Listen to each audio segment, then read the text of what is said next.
Welcome to the 5-7 podcast. I'm your host, Pri, and I'm joined today with my co-host, Mike Salinas. Hey, what do you say, player? So today we're going to be talking about the documentary that was released on HBO on Sunday called Leaving Neverland. It's a two-part series. The first one was released on Sunday, and the second one was released on Monday, followed by a interview with Oprah.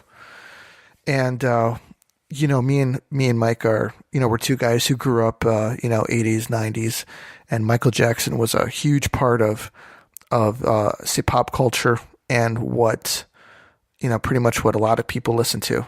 And to be honest with you, it was really great music and everybody loved it.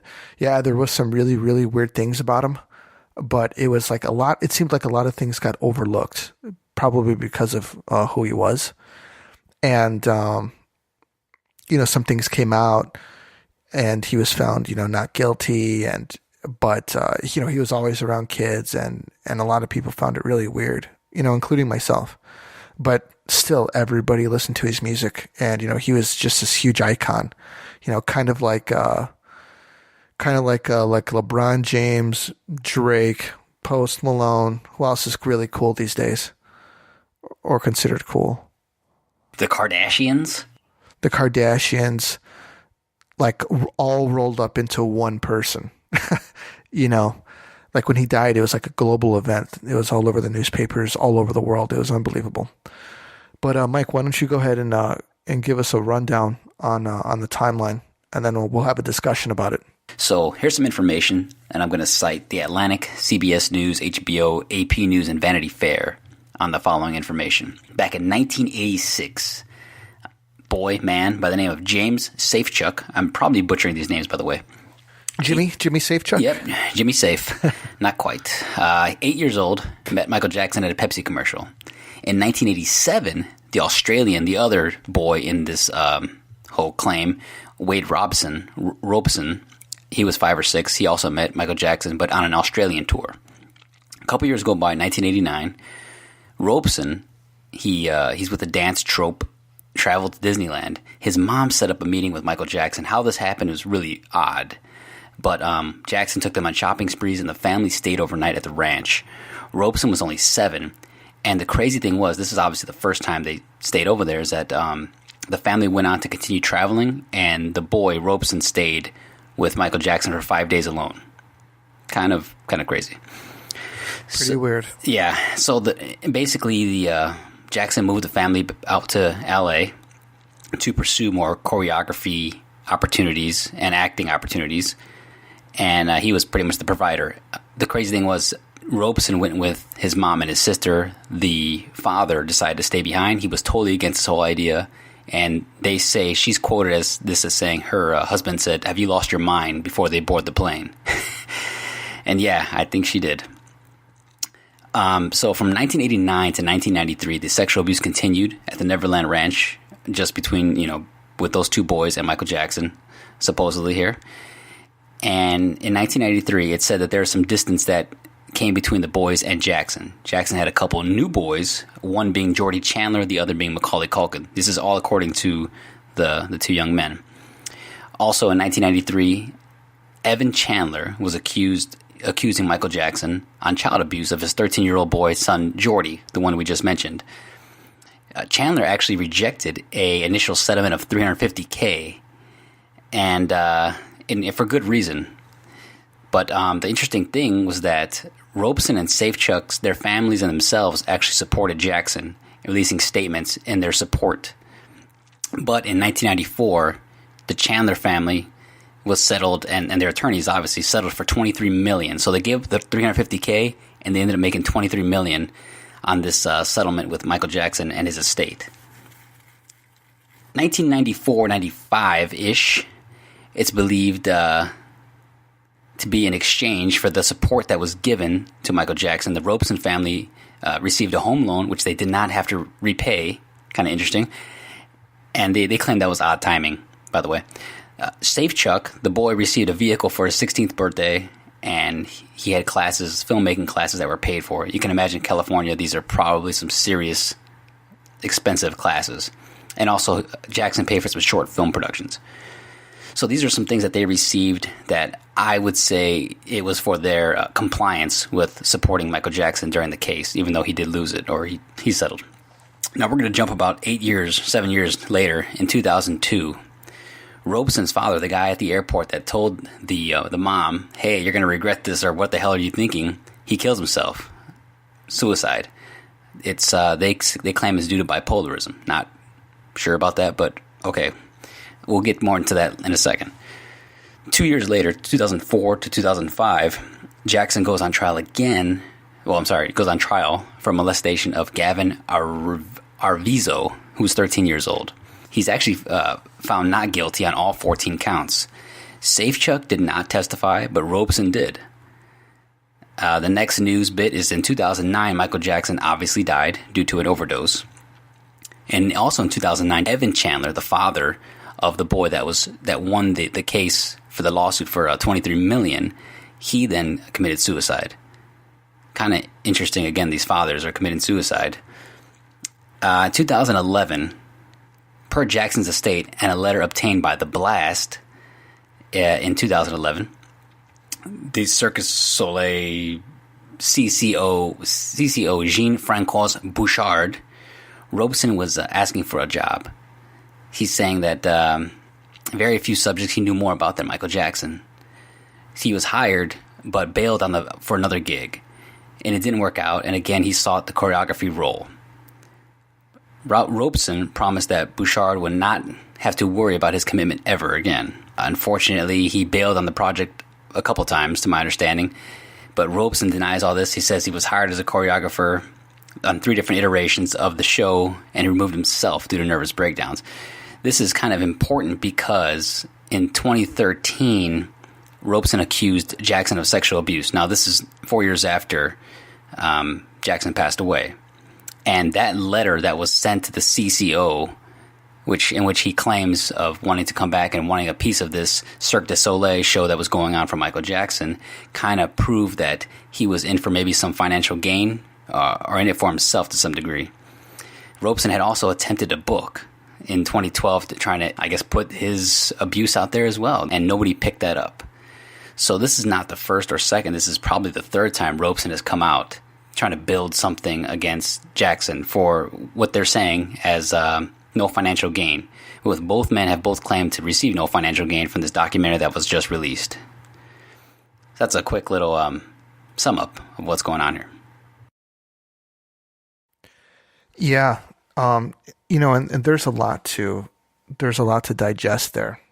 Considering, you got these really young kids, at a very young ages. I think Robson was like 7 when he met Michael Jackson and his mom. He met Michael Jackson backstage, or he met him at a show in Australia. And then the next day, Michael Jackson brought him on stage. And, I'm sure, as a kid, that's got to be unbelievable, especially, joining Michael Jackson, and Safechuck was pretty much just didn't even really know who Michael Jackson was until he did the commercial. And then, Michael Jackson started befriending the family, and actually he befriended both families, the Robson family and the Safechuck family. And just really weird stuff, man. He would come by, he would hang out, he would, fly them out, and, they would come and hang out, and, he would talk with the kids, for hours on the phone, and they would come and, they'd come and visit him at Neverland Ranch. And he wouldn't want him to leave, because he says that, he was lonely. He was incredibly lonely. And if you really think about it, we're playing devil's advocate here, looking at it from the middle, that, Michael Jackson grew up, in the limelight, star, to perform, for adults, and he didn't really have a childhood. And I think mentally, as he got older, that really affected him. And in a way, being with these kids and, them playing and all that kind of stuff, kind of brought back, or he was kind of living the childhood that, he didn't really get to have. And I think that really fucked him up mentally, and because, he was just doing some really weird stuff, it's the stuff that a normal person wouldn't do, like if as a 25-year-old guy, man, I wasn't looking to hang out with little kids, I wasn't looking to hang out with 7-year-old kids, you know what I mean? And I'm not saying that I'm normal or anything, but I would think that maybe 25-year-old guys are out looking for something else. Do you know what I mean? What kind of conversation is he having with a freaking 6-year-old? Apparently the moms would try and listen in from time to time to hear what they were talking about. And she says that, they seemed like very innocent conversations, and you know what, I find it, completely, I'm flabbergasted, that these parents would let these kids leave them alone with him. Like they'd be at Neverland Ranch and they'd be off doing stuff with Michael Jackson all day, and the parents would, be alone, or the mom would be alone. That's really weird to me, And Michael Jackson got a lot of alone time. They would stay in one of the suites, and Michael and then the kids would stay with Michael Jackson in his bedroom. Like, doesn't that sound like incredibly weird to you? Like, what if someone was like, hey, okay, yeah, come on to my ranch. You can stay in my guest bedroom, and but your kid's gonna sleep with me in my bed. That's completely unbelievable. I don't think you'd even trust you'd have a hard time even trusting like a best friend with a child in a bed. Like, you're not. Why are you sleeping with my kid for? Get the fuck out of here. Yeah, no kidding. Why am I going to trust this guy that I don't even hardly know? Yeah, that's completely unbelievable to me, and it kind of goes to show you maybe like what was going on. He had these people. Maybe did he have them so starstruck, or was it that there was some kind of financial gain? Maybe they were living like this star studded kind of lifestyle because their kid was, quote unquote friends with Michael Jackson. Yeah, I think there's something that goes into that. Isn't there something else that has to do with why the fathers committed suicide? Yeah, apparently I know Robson's dad had a hard time with it because, with the whole thing with the family moving to LA, he was, telling his daughter, practically telling her, don't go, and she didn't want him to make her choose. And they all pretty much left him there alone. Do you know what I mean? And the mom, cause apparently she was looking for something too. She thought it was a big chance for their family because, he told them that, Rob's going to come out there and he's going to turn him into a star and not turn him into a star, but he's going to, help him, get his career going and all that stuff. And when he gets out there, Macaulay Culkin is kind of like the kid that's with Michael Jackson. And Macaulay Culkin said nothing ever happened with him and Michael Jackson. He was on the Joe Rogan podcast. And I actually watched that podcast, and him and Joe talked about it. And he said that they didn't have nothing like that happened. What did he say they did? Like coloring books, or what the fuck they did? He said they just hung out, man. Michael Jackson had everything there. It was like he practically had like a zoo. He had like a carnival. He had a theater, like a full-fledged theater. Video games. They said you can go into a room. They'd flick a switch and the whole room would come alive, and it had all of these video games in there, and it was like a kid's, like heaven. Video games, you can do whatever you want. There's a carnival, when you go to the theater, they have, it's self-serve candy and ice cream, and apparently, he had these rooms around where they would go off and they would do stuff. See, I can, the zoo shit I couldn't understand. I kept reading about the zoo. Michael Jackson basically had a zoo. I'm like, listen, I don't give a rat's ass about a zoo. I don't know anybody that could spend days at a fucking zoo, and why would they? But now you're telling me video games. All right, Michael, bring it. Let's play. I mean, you can get immersed in video games, so I can see why these kids may want to hang out for a couple days. I've played some video games for a couple days. No, I mean like he had like an arcade, dude. Like an arcade in a room. Do you know what I mean? Imagine not having to put quarters in. All you do is just press start and you play. All right, Michael's moving up the ladder now. But yeah, man, it's, with all this going on, and, obviously he kind of manipulated these kids into, doing things with him, like sexual things with him. And as time went on and, he, other kids came into the picture, some of like Robson and Safechuck, kind of pushed to the side a little bit, maybe a little jealous. Wait, before we move on to the next ones, do you believe those two? You know what? I take their allegations seriously, but I don't know why that, and when they had an opportunity to say something, they didn't, and they defended him, Doesn't that seem a little weird? Yeah. No, I don't believe either of them. Now, I'm not saying that Michael Jackson wasn't fucked up. I'm not saying that he didn't have any issues, because he had significant issues. And I don't know what the hell went on there. One thing that I do know is that those fucking kids shouldn't have been there, and their parents shouldn't have allowed them to have been there alone while they're out on fucking vacation going to Los Angeles and San Francisco. Now, I do think that there was something that went on. I think it's a bit exaggerated by these two folks, these two boys, these two men now. I think there obviously is sexual abuse there, but I just think they took it to another extremity that it needed to go. So I don't entirely believe what they're saying.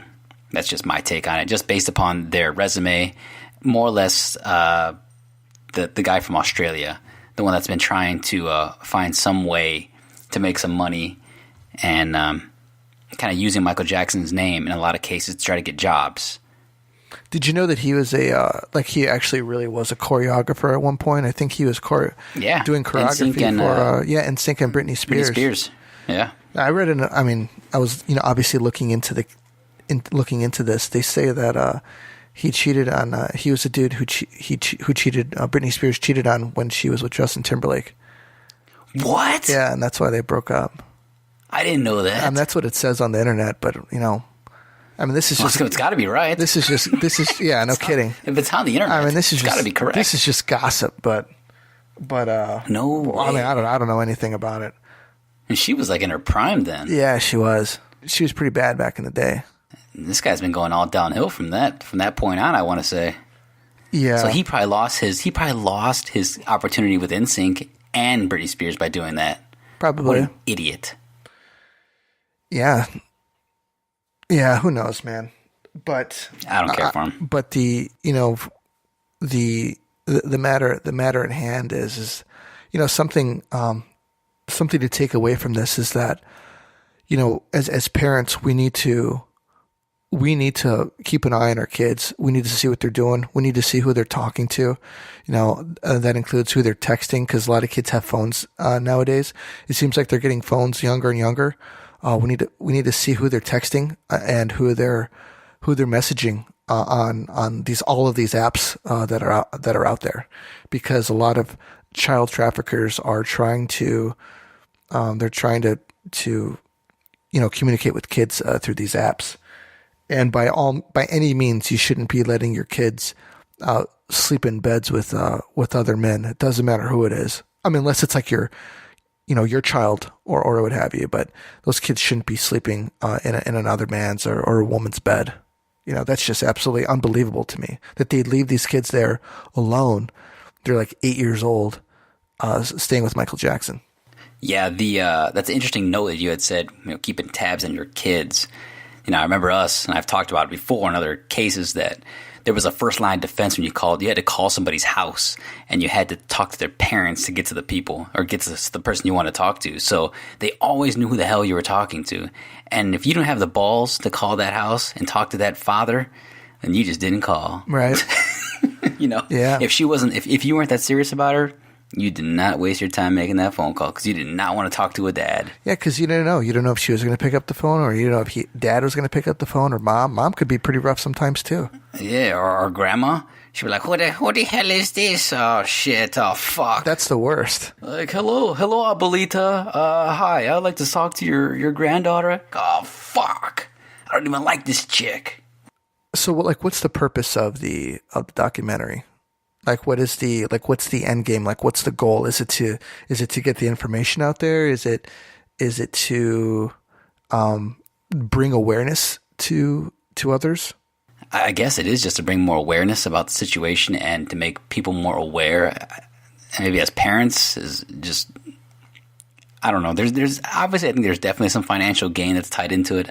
I think it's going to roll off into a book for one of these guys or both of them. Sure. But overall, man, I think it's a nice talking point. HBO was getting hit with, I think, a $20 million lawsuit by Jackson's estate to try for releasing this. Wow. The HBO said, "Nah, we're going ahead and we're going according to plan. We're going to still release this documentary." Is $20 million really a lot of money for HBO? I don't think it is. No. How about a $200 million lawsuit? I could be having the number a little off there, but it's just interesting. Now jumping to another, I guess, subject is like music. You had mentioned this a little bit on Instagram page, and like, do we care? Now, can I listen to Michael Jackson and not feel weird? You know what? It's pretty. After watching, the documentary, man, it's really difficult. Because before, only memories I really had was my childhood. Me dancing to the music, and all of the good times. And I remember when he passed away, when we were at the bars, they were playing his music a lot, and you have kind of new memories. And now, when I hear his music, after watching this documentary, I can't help but thinking about these guys, and it's like, is it really true, And if it is, it's completely fucked up, and I shouldn't be listening. I don't think that I should be listening to this guy's music, but I love it. Do you know what I mean? Like, I really liked his music. So what if, like, your daughter was listening to it one day and you walked into her room, like, what are you listening to? And she's like, oh, just Michael Jackson. I love Thriller. Love this album. Oh my God. It's like one of the best. What do you do? And think about that, man. Think about that statement, man. She's listening to Thriller. Thriller is was one of the best albums like ever released. If you look at the songs that were released on that album, it's just hit after hit. Yeah. That's unbelievable, And it makes you wonder, can you appreciate a person's art and not care for that person, Like, say, for instance, for me, like Jane Fonda. I can't stand Jane Fonda. And I don't watch any of her movies, and I don't stand for what she did in Vietnam, because I thought that it was completely fucked up. And I can't, in good conscience, watch her movies or support her. Can you tell me what she did? I don't know about her. She was taking pictures with the Viet Cong, sitting on these like these anti-aircraft guns, the ones that were shooting down the Navy pilots, and and she was doing the whole hippie thing, that America shouldn't be there and all that shit, while our U.S. soldiers are getting spit on, and there's POWs, and it was fucking brutal, man. I also heard another story from a POW about there was like 5 of them, and their unit didn't know where they were. They didn't know that they were alive, and they were able to write down their social security number on a piece of paper. And what they did was they tried to give it to her so that she could take it back and give their social security numbers to let the people know that their commanding officers know that she's alive, that they are alive. And she gave it to the Viet Cong, and they beat like somebody to death after that. Holy shit. Yeah, and the one reason that the story didn't really get out was because out of those 5 guys, only one of them survived. And so after that, was this before she was a movie star? I mean, I don't know much about her career. I don't care about her. She was doing, like movies back then. I'm not sure how big of a star she was, but she was doing movies back then. But she did apologize. She did apologize for her, for her stance back then, and her actions, which is, I mean, yeah, sure. I mean, I guess you could forgive somebody for something like that. I mean, that's what it's about, forgiveness, right? Yeah. Like you asked the question, can you enjoy the talent without caring for the person?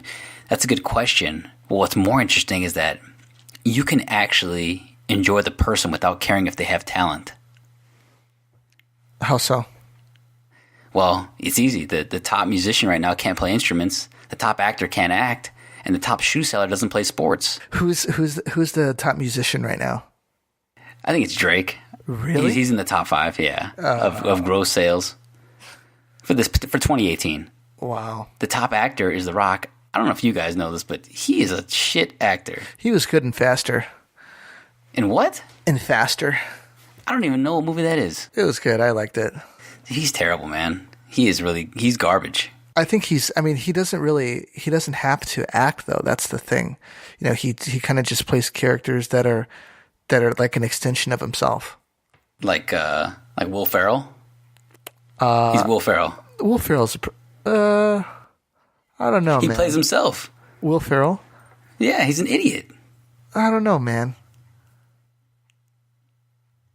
Will Ferrell's... I always think of him, man. I just can't help but laugh, He's funny, just like The Rock, he's big and bulky, you're going to hear the same jokes from similar, in that forum. Sure. You're going to hear some raunchy stuff from Will Ferrell. From the big bald guy who loves tequila? Yeah, that guy. You're going to hear some condescending shit from him in his movies. I think he's cool.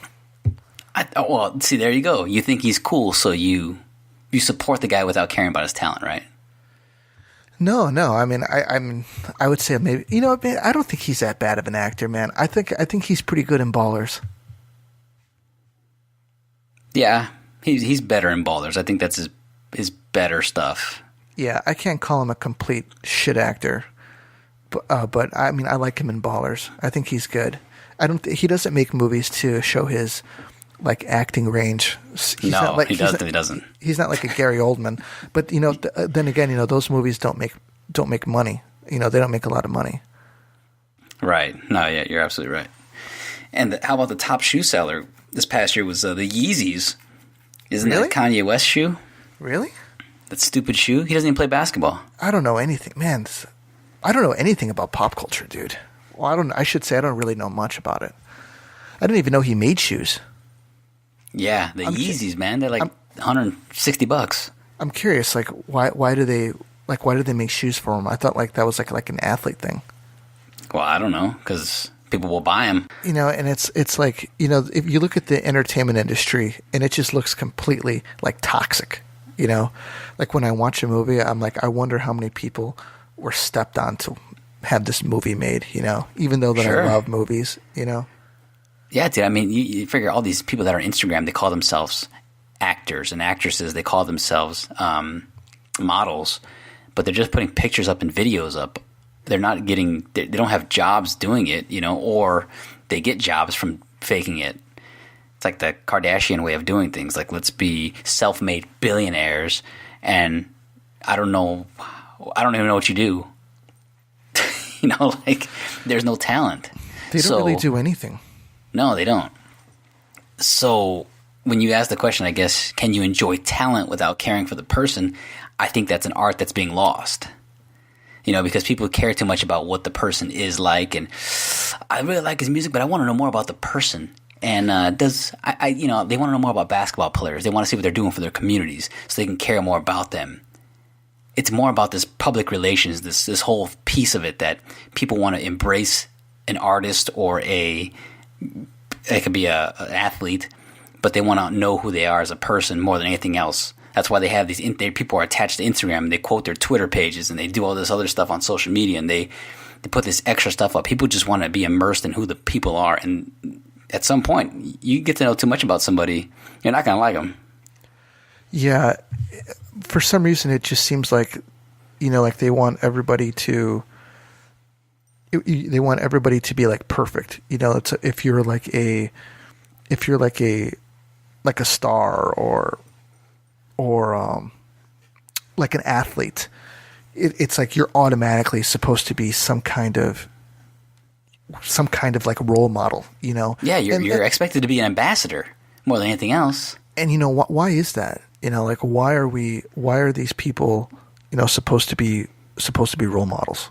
They're supposed to be, playing basketball or playing football or something. Why can't they just do that? Like, why do they have to be like perfect? I mean, I understand that kids watch them and and all that, and I guess it helps the brand for the teams, but like, why are these guys being obligated to do this?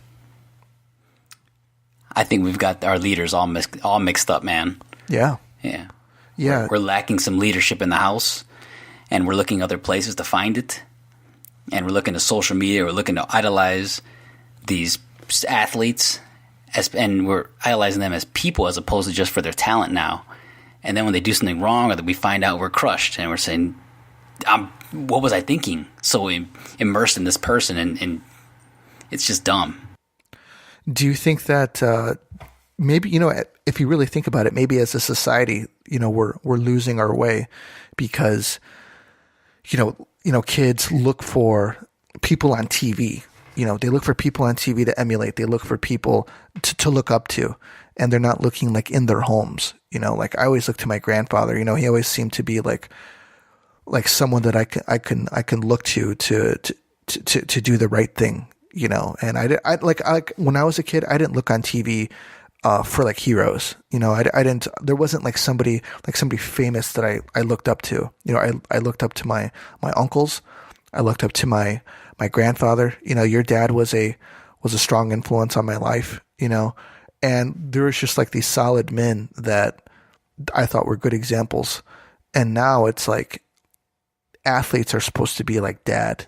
Athletes are supposed to be the ones that kids are looking up to and emulating. And I think it's wrong. Yeah, I think they're asking a bit too much of these people that are getting younger and younger into this career where they're getting millions and millions of dollars and having more power than ever. And women predominantly are throwing themselves at them in many of these cases. What do you expect a guy to do? He's going to make mistakes. You just hope he keeps those mistakes to a minimum for his own sake. And and that's another issue on top of it.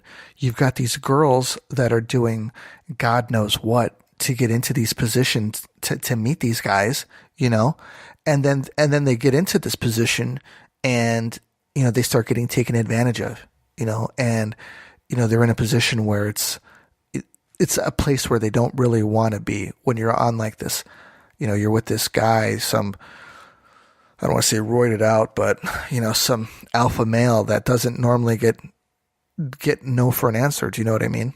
Like nobody tells Big Bucky Bill no. Nobody. Lead me on. I'm going to get what I want. Come over here. I think it's a problem, man. I think that society in general is placing too much of an importance on athletes and actors, and people are trying to live that life and live in that life. And they're willing to do some really questionable things to get there, to live that life, and to be that person that they deem as someone like a life worth living, I guess. So I think we've answered the question then. I think you should be able to enjoy the talent without caring about the person. I don't... After I say it, then I'm thinking about Michael Jackson. I'm like, unless it's with raping children. I must bring in that caveat to the whole thing. But they're saying in Hollywood, man, it is an epidemic with taking advantage of little boys and girls. And it's been under wraps for quite some time. And it just needs to be exposed more and more. How is this happening? Power. Yeah, that would kind of explain, that Harvey Weinstein thing, Yeah. Yeah, he was a real piece of shit. I just can't believe it, man. But you're saying little boys and little girls are being taken advantage of by like the Hollywood elite? Yes. That's what they say in some of these conspiracy theories. I wonder who it is. I think it's more than one, man. It's got to be like some really powerful people because they're able to keep it under wraps. It's probably that Scientologist fuck Tom Cruise. You think so? I don't think so, man. You don't think it's that fucking 5'8" fuck? No. Like, I don't want anybody on this set taller than me. Hey, come over here, Billy. What's your role? Like, I'm boy grip 4. Boy grip 4, you're about 5'9". Get the fuck out of here. No, I don't think it's Tom Cruise. He doesn't seem like what the fuck do I know what the little boy loving type is, you know? Yeah, it could be anybody, man. Obviously, Michael Jackson would stick out like a sore thumb for sure, but yeah, it does. You know, it like screams like this guy has some kind of mental issues, you know? Yeah. But I'm thinking, you know, like with these people, you know, that's like, and it's always like somebody you're like, man, I never knew that about that guy. I had no idea, you know? And you know, it's like some guy had some chicks chained up in his basement, you know? You know, one day I think they're going to interview me. Like, I'm going to find somebody's going to get arrested, right? That I know that I'm maybe good friends with at some point in time.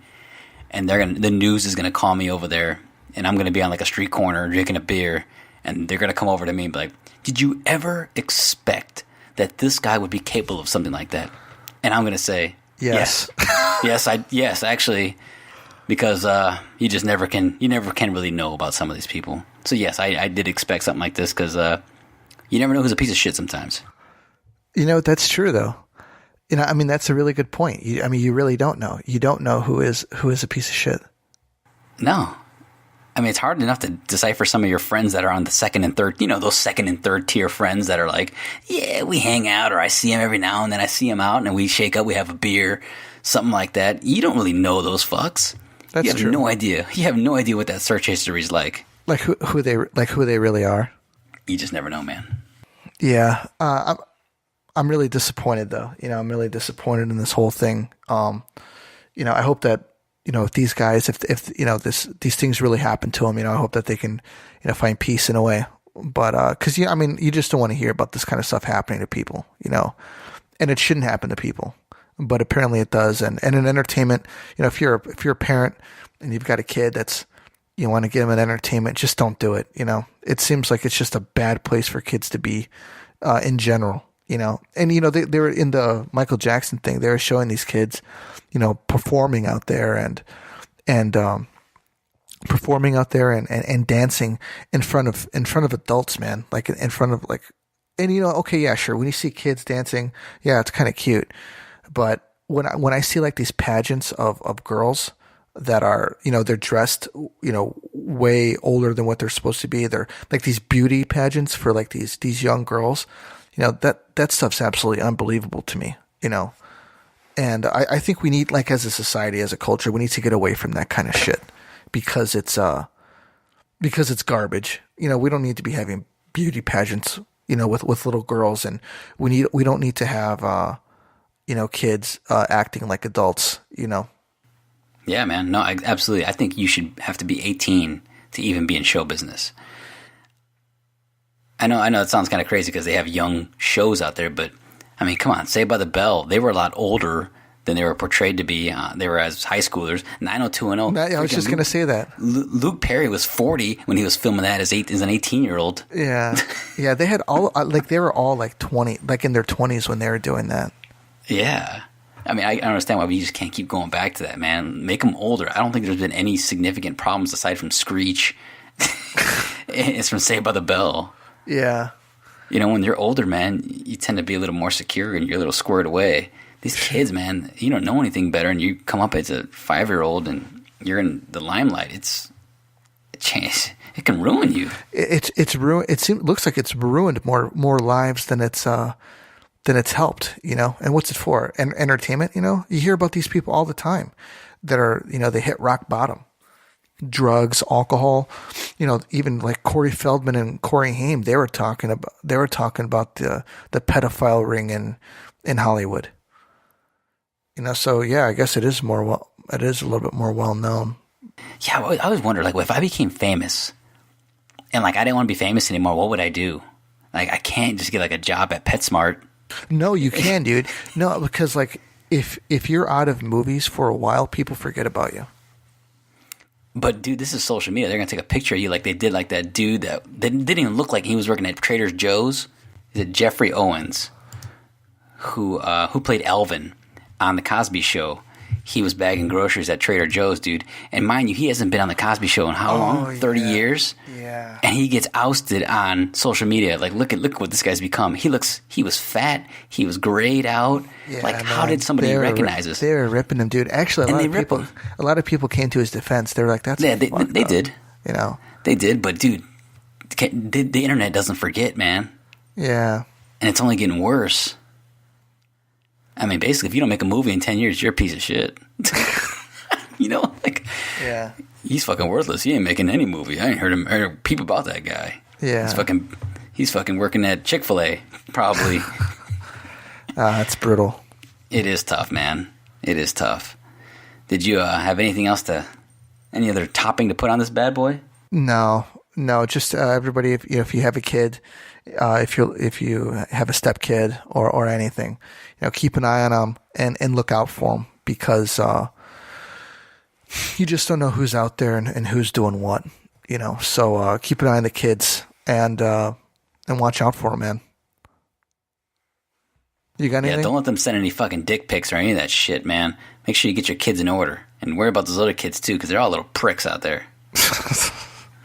All right, guys, that's all we got for you tonight. That's all I got. This is Pri and Mike out. The Dice Man.